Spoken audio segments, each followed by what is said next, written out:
Өз орында болу керек. Өз орында. Қай жерде? Келін болу керек.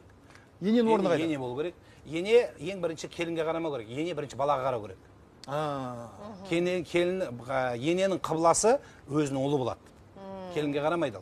Бірінші ұлым қандай екен деген сұрақ сұрайсың. Ұлың мен айтым үйден киіп тұрған сөз сөйлемейтін болса, келін жан жей бермеу керек. Бұл жерде проблема балада болып тұр. Сонда бұны бақытты бол айналайын деп, сол қосағымен қосағар деп, ары қарай шығарып қой керек. Жоқ, бізде анау қызымдай көрем, мен қызыңдай көрмейсің. Қыздай болу дұрыс емес ол. Ол айдалада біреудің қызы. Ол готов болып пешатталып, уже қалыбы құйылып сіздің үйіңізге келген адам. Енді оны ары қарай келінді не істейді? Тәрбиелейді қазақта. Бір условия шартымен, егер ол тәрбиеге көнсе тәрбиелейсің.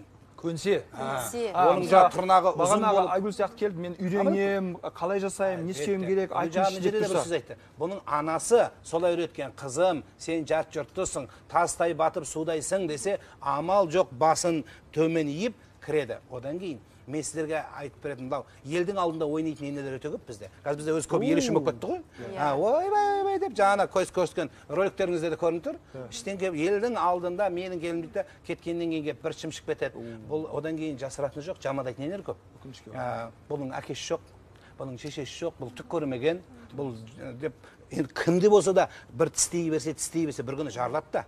Мен ана роликтерімде айтқанда әйелдердің мына жерінде флешкасы болады, бұл жинай береді. Бірақ Алла сондай құдірет иесі, келінге істеген қорлық ененің басына келмейінше ол өлмейді. Мұнан айтыңызшы, Нұрлан аға. Қазір осы сөзімді аяқтайыншы. Мына ақыр бәрі естіп отқан бізде. Қайната, ене, біреуге істеген қорлық ол басқа біреу. Халыққа істеген, елге істеген, көршіге істеген. Бірақ үйдегі келінге, күйеу балаға істеген қорлық алдыңа келмейінше, Құдай өміріңді сондай ұзын қып береді, сол келінге сүмірейіп, күнін қарап, сол астындағы не қызың, не балаң астыңды тазаламағанда, сол келінге сүмірейіп күнін қарап өтеді сенің. Сондықтан біреудің ақысына кірмеңіздер. Ол да біреудің баласы. Бірақ келіннің де келіні бар. Бұл жерде тағы да айтып көру, келіндерді ұшырып космосқа ұшырып жібермейміз оны. Келіннің қазақтың ұлттық өзінің коды бар.